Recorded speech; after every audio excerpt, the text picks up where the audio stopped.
పరమాత్మ, నీకు తెలియంది కాదు, నీకు ఏది సమర్పణ చేసినా కూడా గోరంతది కొండంత చేసేది నీ అలవాటు.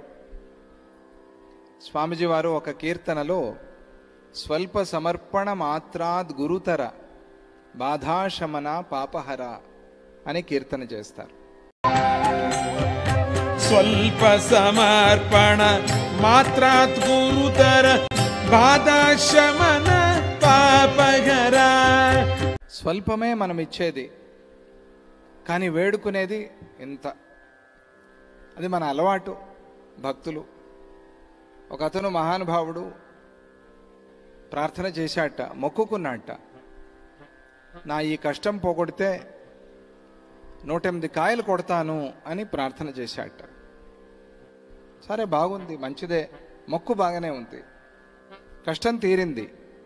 తర్వాత ఆ గుడి మెట్ల దగ్గర కూర్చుని కాయలు అన్నాడుగా శనక్కాయలు కొడుతున్నట్టు. ఏం కాయలు? శనక్కాయలు. మొక్కుకున్నది ఏమిటి మనస్సులో? కొబ్బరికాయ. కొబ్బరికాయ చాలా ఖర్చు కదా, అందుకే 108 శనక్కాయలు కొట్టాట మహానుభావుడు.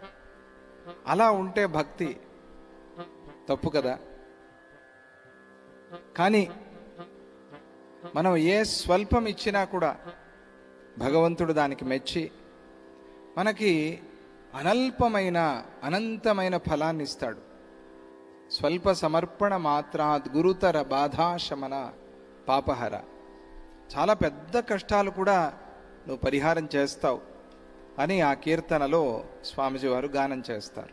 పాలయ గోవింద శేషాచలపతి